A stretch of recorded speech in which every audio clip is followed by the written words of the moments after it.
आज की class UP-TET CDP की होने वाली है, जिसमें आपको बहुत ही महत्वपूर्ण 60 प्रश्न देखने को मिलेंगे। ये 60 प्रश्न वो प्रश्न हैं जो यूपी-टेट एग्जाम में सबसे ज़्यादा बार रिपीट हुए हैं। अगर आप इन 60 प्रश्नों को पूरा देख लेते हैं तो सीडीपी में आपके 30 में 30 पूरे नंबर बहुत ही आसानी से आ जाएंगे। तो आप इस क्लास को जरूर देखें, एक एक प्रश्न कई बार एग्जाम में रिपीट हुआ है। बिना समय गवाए शुरू करते हैं आज के पहले प्रश्न से। आज का पहला प्रश्न है, पियाजे के अनुसार संज्ञानात्मक विकास की किस अवस्था में बालक परिकल्पनात्मक निगमनात्मक तर्क करने में सक्षम हो जाता है? संवेदीगामक अवस्था, पूर्व संक्रियात्मक अवस्था, मूल संक्रियात्मक अवस्था या औपचारिक संक्रियात्मक अवस्था? प्रश्न 1 का आपको सही उत्तर बताना है। तो ऑप्शन नंबर डी इसका सही उत्तर हो जाएगा। औपचारिक संक्रियात्मक अवस्था इसका सही उत्तर हो जाएगा, ऑप्शन नंबर डी। प्रश्न 2 है, विकास की पूर्व संक्रियात्मक अवस्था किसने दी थी? ब्रूनर, स्किनर, पियाजे या कोहलर? प्रश्न 2 का सही उत्तर बताना है। तो पूर्व संक्रियात्मक अवस्था ये पियाजे ने दी थी, ऑप्शन नंबर सी इसका बिल्कुल सही उत्तर हो जाएगा, पियाजे। प्रश्न 3 है, निम्नलिखित में से कौन सा भाषा विकास का सिद्धांत नहीं है? अनुबंधन का सिद्धांत, अनुकरण का सिद्धांत, अतिरिक्त ऊर्जा का सिद्धांत, परिपक्वता का सिद्धांत? प्रश्न 3 का सही उत्तर बताना है। कौन सा भाषा विकास का सिद्धांत नहीं है? तो ऑप्शन नंबर सी अतिरिक्त ऊर्जा का सिद्धांत ही कोई सिद्धांत नहीं है, ऑप्शन सी इसका सही उत्तर हो जाएगा। प्रश्न 4 है, विद्रोह की भावना की प्रवृत्ति निम्न में से किस अवस्था से संबंधित है? शैशवावस्था, बाल्यावस्था, पूर्व किशोरावस्था या मध्य किशोरावस्था? प्रश्न 4 है जिसका उत्तर आपको बताना है, विद्रोह की भावना की प्रवृत्ति निम्न में से किस अवस्था से संबंधित है? तो आपको इसका सही उत्तर बताना है। तो ये पूर्व किशोरावस्था इसका सही उत्तर हो जाएगा, ऑप्शन नंबर सी पूर्व किशोरावस्था। 5 है, विकास के परिणाम स्वरूप नवीन विशेषताएं और नवीन योग्यताएं प्रकट होती हैं, यह कथन किसने दिया? गेसेल, हरलॉक, मेरेडिथ या डगलस और हॉलैंड? प्रश्न 5 का आपको सही उत्तर बताना है। तो ये हरलॉक ने दिया, ऑप्शन नंबर 20 का बिल्कुल सही उत्तर हो जाएगा, हरलॉक। प्रश्न 6 है, निम्न में से कौन सा शारीरिक विकास का एक प्रमुख नियम है? प्रश्न नंबर 6 का आपको सही उत्तर बताना है। तो प्रश्न नंबर 6 का आपको सही उत्तर बताना है। तो ये द्रुतगामी विकास का नियम इसका सही उत्तर हो जाएगा, ऑप्शन नंबर सी। प्रश्न 7 है, शैशवावस्था के लिए उत्तम शिक्षण विधि कौन सी है? मॉन्टेसरी विधि, खेल विधि, किंडरगार्टन विधि या ऑप्शन डी ये सभी? तो शैशवावस्था के लिए उत्तम शिक्षण विधि कौन सी हो जाएगी? तो ये सभी हो जाएंगे, ऑप्शन नंबर डी इसका बिल्कुल सही उत्तर हो जाएगा, सभी। जो भाई बहन चैनल पर नए हैं वो चैनल को लाइक और सब्सक्राइब जरूर कर लें। प्रश्न 8 है, बाल्यावस्था की एक प्रमुख मानसिक विशेषता क्या है? आत्मनिर्भरता की भावना, सामूहिकता की प्रबलता, यथार्थवादी दृष्टिकोण? ऑप्शन डी उपरोक्त सभी। तो इसका सही उत्तर आपको बताना है, क्या हो जाएगा इसका सही उत्तर? बाल्यावस्था की एक प्रमुख मानसिक विशेषता क्या है? तो ये सभी हो जाएंगी, ऑप्शन नंबर डी इसका बिल्कुल सही उत्तर हो जाएगा। प्रश्न 9 है, वंशानुक्रम से संबंधित चूहों पर प्रयोग किसने किया था? लामार्क, मैकडूगल, मेंडल या पावलोव?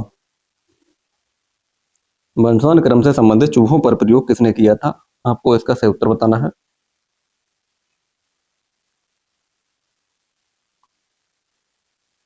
तो ये मैकडूगल ने किया था, मेंडल ने मटर के पौधों पर किया था, पावलोव ने कुत्ते पर किया था और लामार्क ने जिराफ पर किया था।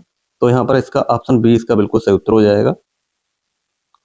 प्रश्न 10 है, निम्नलिखित में से कौन सा अंतर्दृष्टि द्वारा सीखने की व्याख्या करता है? ए मनोविश्लेषणवाद, ऑप्शन बी व्यवहारवाद, ऑप्शन सी संबंधवाद, ऑप्शन डी गेस्टाल्टवाद? प्रश्न 10 का आपको सही उत्तर बताना है।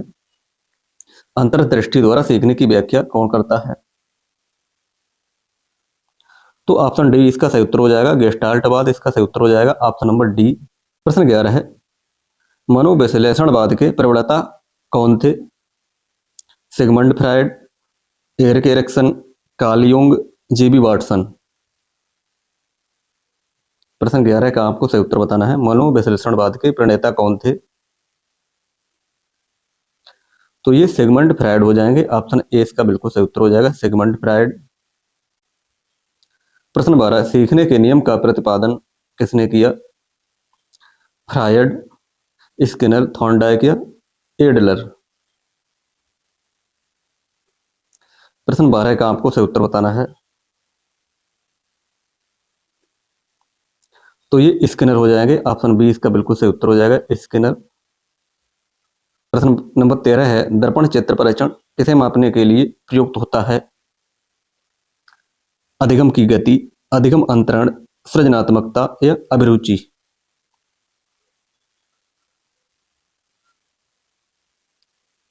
तो ये अधिगम अंतरण को मापने हेतु प्रयोग किया जाता है। ऑप्शन बी इसका बिल्कुल सही उत्तर हो जाएगा। अधिगम में वक्र किसके सूचक हैं? आपको इसका उत्तर बताना है। अधिगम की मौलिकता से, अधिगम की प्रकृति से, अधिगम की गुणात्मकता से, अधिगम की रचनात्मकता से। तो प्रश्न 14 का आपको सही उत्तर बताना है। तो ये अधिगम की प्रगति से हो जाएगा। ऑप्शन नंबर 20 का बिल्कुल सही उत्तर हो जाएगा। प्रश्न 15 है, क्लासिकल स्थिति का प्रतिपादक कौन था? स्किनर, पावलोव, वाटसन या थॉर्नडाइक।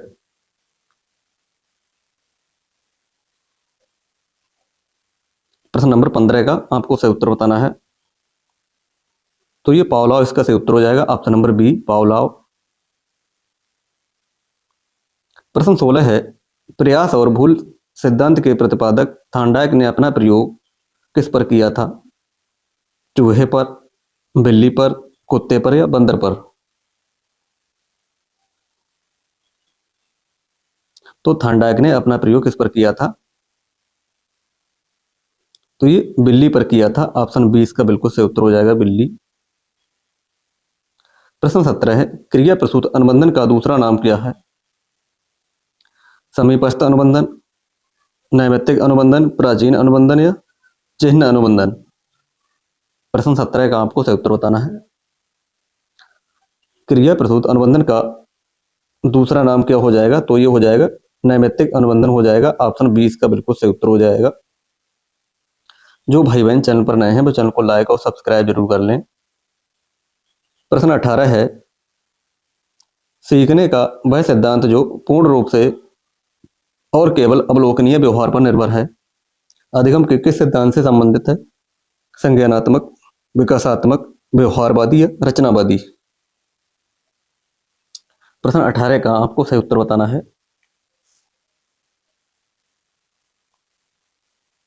तो ये व्यवहारवादी हो जाएगा। ऑप्शन सी इसका बिल्कुल सही उत्तर हो जाएगा, व्यवहारवादी। प्रश्न 19 है, सूझ या अंतर्दृष्टि के सिद्धांत का प्रतिपादन किसने किया? थॉर्नडाइक, गेस्टाल्टवादी मनोवैज्ञानिक, हेगार्टी या स्किनर।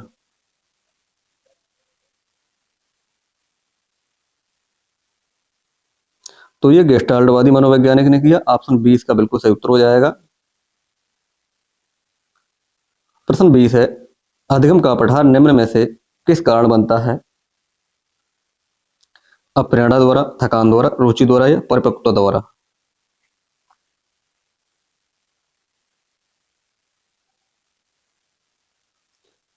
प्रश्न 20 का सही उत्तर आपको बताना है।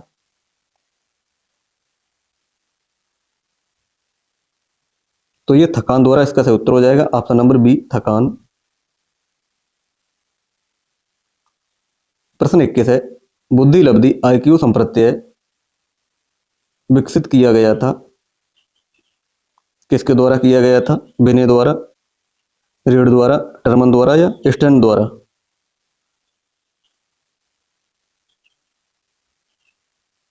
तो ये स्टर्न द्वारा किया गया था। ऑप्शन डी इसका सही उत्तर हो जाएगा, स्टर्न। बुद्धि के तरलीकृत घनीय मॉडल के प्रतिपादक कौन थे? कैटेल, थ्रस्टन, स्पीयरमैन या गिलफोर्ड। प्रश्न 22 का आपको सही उत्तर बताना है।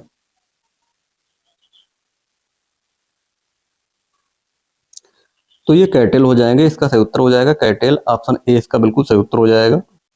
गिल्ट के अंतर्बुद्धि मॉडल में कितने कारकों का उल्लेख किया गया है? 120, 130, 140, 150।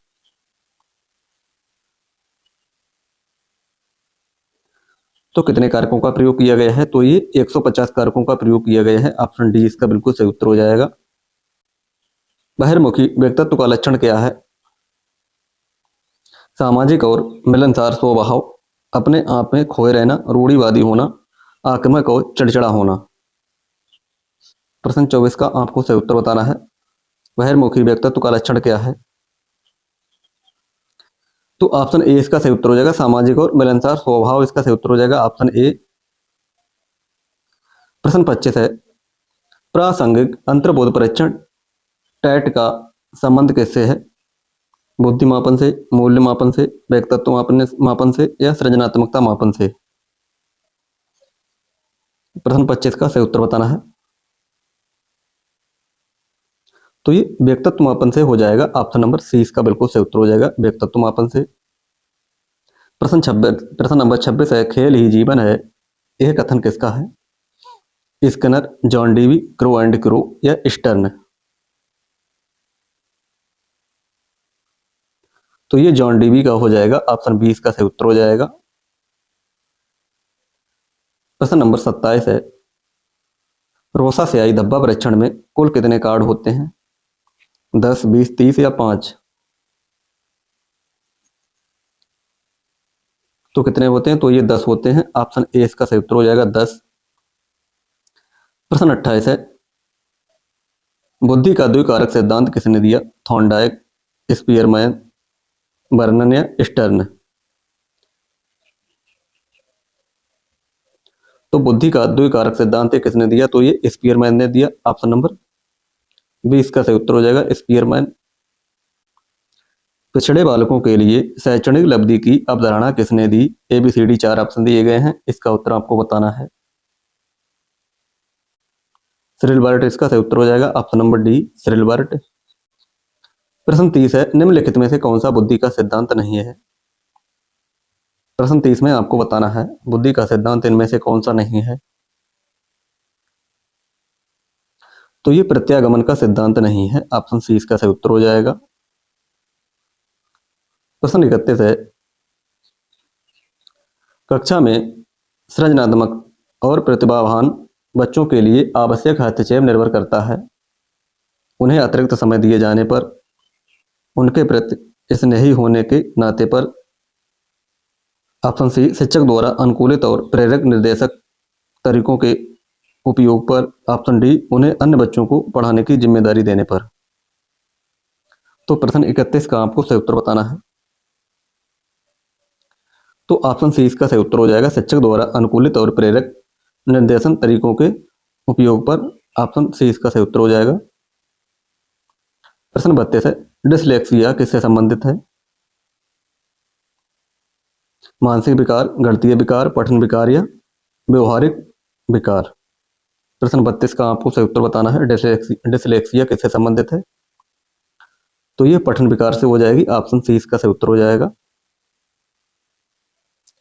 प्रश्न नंबर 33 है, विशिष्ट बालकों के अंतर्गत निम्न में से कौन सा बालक आता है? पिछड़ा बालक, प्रतिभाशाली बालक, मंदबुद्धि बालक या ये सभी?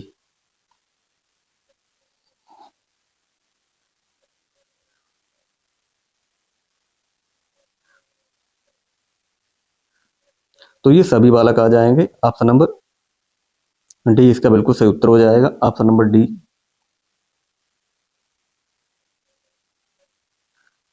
प्रश्न नंबर 34 है, सृजनात्मकता मुख्य रूप से किससे संबंधित होती है? अनुकरण से, अभिसारी चिंतन से, अपसारी चिंतन से या अति सक्रियता से?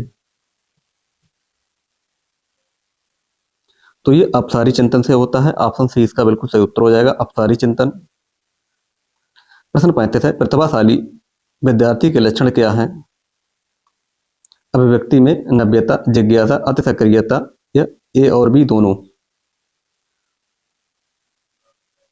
तो ऑप्शन नंबर डी इसका सही उत्तर हो जाएगा, ए और बी दोनों सही हो जाएंगे इसके।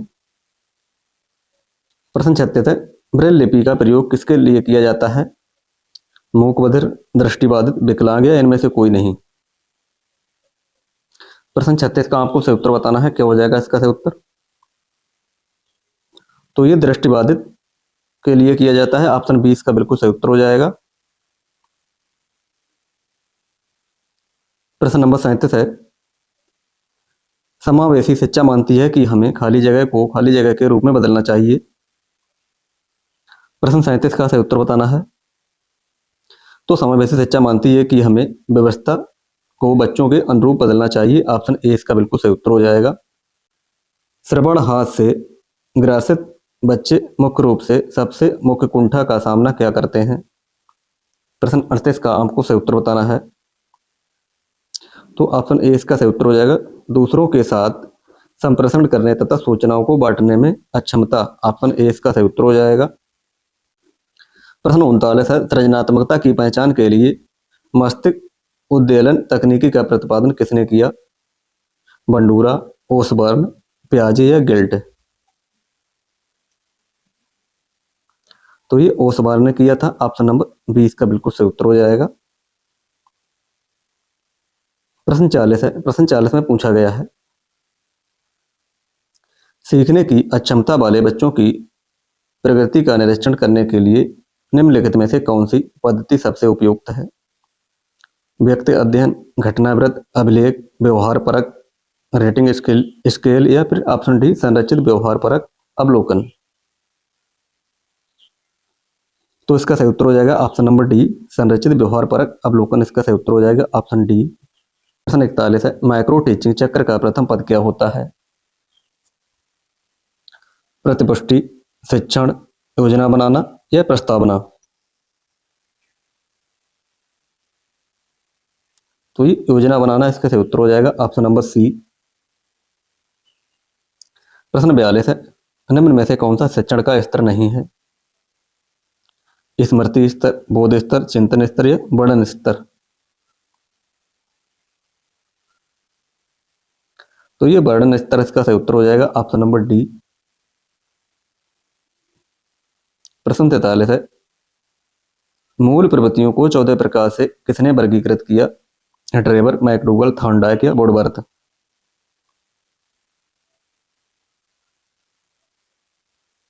तो ये मैकडूगल हो जाएगा। इसका सही उत्तर ऑप्शन नंबर बी। प्रश्न 44 है, अप्रेरणा का मूल प्रवृत्ति सिद्धांत के प्रतिपादक कौन थे। मैकडूगल, सिम्पसन, जेम्स या क्रो एंड क्रू। प्रश्न 44 का आपको सही उत्तर बताना है। तो ये मैकडूगल हो जाएंगे। ऑप्शन ए इसका बिल्कुल सही उत्तर हो जाएगा मैकडूगल। सतत और व्यापक मूल्यांकन में व्यापक का क्या अर्थ है।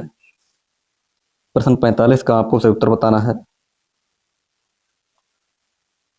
तो ये संज्ञानात्मक क्षेत्र और सह संज्ञानात्मक क्षेत्र ए और बी दोनों सही हो जाएंगे ऑप्शन सी। प्रश्न 46 है, सीखने के लिए आकलन निम्नलिखित का ध्यान रखता है सिवाय किसके। प्रश्न 46 में आपको बताना है। तो सिवाय विद्यार्थियों की आवश्यकताओं के। ऑप्शन नंबर 20 का बिल्कुल सही उत्तर हो जाएगा।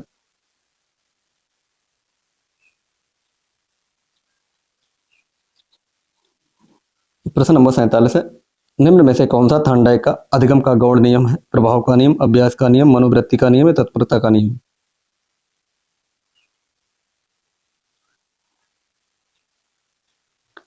तो ये मनोवृत्ति का नियम इसका सही उत्तर हो जाएगा ऑप्शन नंबर सी।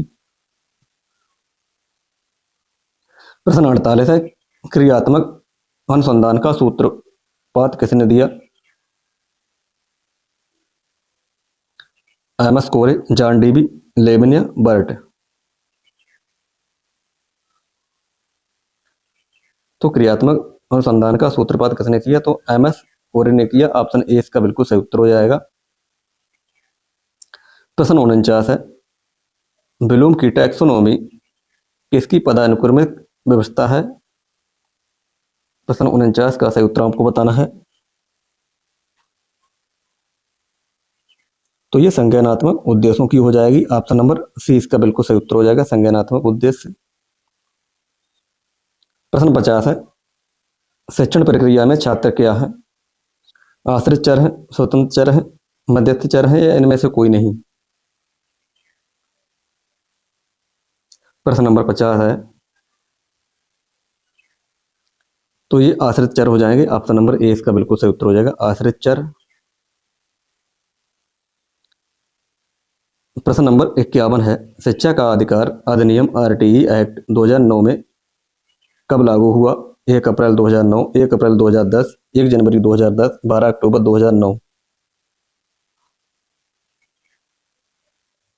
तो ये कब लागू हुआ, आपको इसका उत्तर बताना है। तो ये 1 अप्रैल 2010 को लागू हुआ। ऑप्शन नंबर 20 का सही उत्तर हो जाएगा। प्रश्न 52 है, आरटीआई एक्ट 2019 के तहत उच्च प्राथमिक स्तर पर कक्षा 6 से 8 पर छात्र शिक्षक अनुपात कितना होना चाहिए? प्रश्न 52 में आपको इसका सही उत्तर बताना है।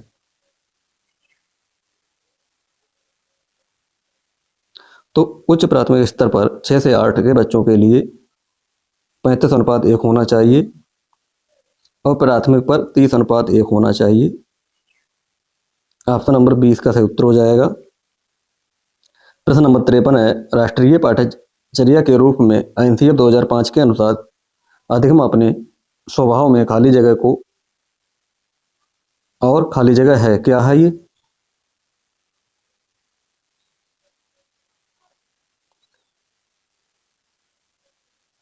तो ये सक्रिय और सामाजिक है। ऑप्शन नंबर 20 का बिल्कुल सही उत्तर हो जाएगा। प्रश्न नंबर 54 है, ध्यान आकर्षित होने में किसकी मुख्य भूमिका होती है?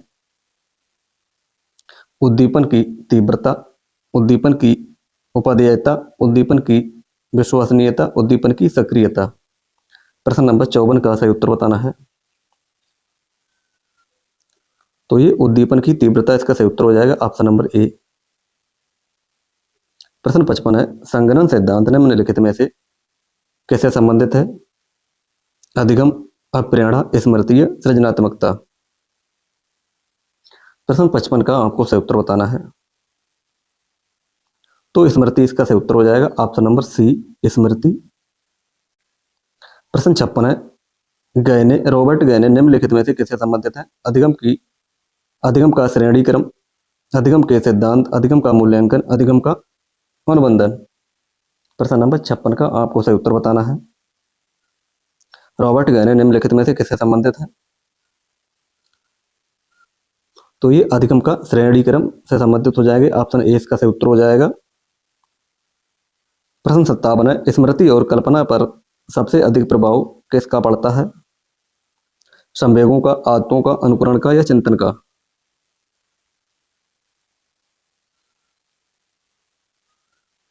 तो ये संवेगों का पड़ता है, ऑप्शन नंबर ए इसका सही उत्तर हो जाएगा, संवेगों का।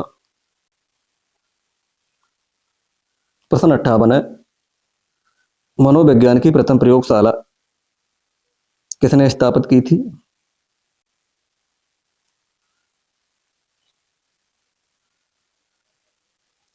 तो ये बुंट के द्वारा ये स्थापित हुई थी, ऑप्शन नंबर ए इसका सही उत्तर हो जाएगा।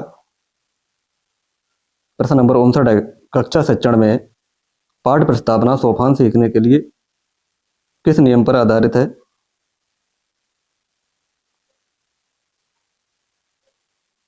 प्रश्न नंबर 59 का आपको सही उत्तर बताना है। तो ये तत्परता का नियम इसका सही उत्तर हो जाएगा, ऑप्शन सी।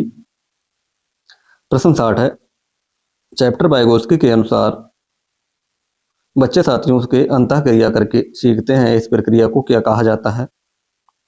मचान, समाजीकरण, आत्मसातीकरण या अनुबंधन? तो इसको समाजीकरण कहते हैं, ऑप्शन नंबर 20 का बिल्कुल सही उत्तर हो जाएगा। तो ये रहे आज के बहुत ही महत्वपूर्ण 60 प्रश्न। इन 60 प्रश्नों में से आपने कितने प्रश्न सही किए हैं कमेंट बॉक्स में अपना स्कोर जरूर बताएं। आज के लिए इतना ही, मिलते हैं कल, तब तक के लिए धन्यवाद।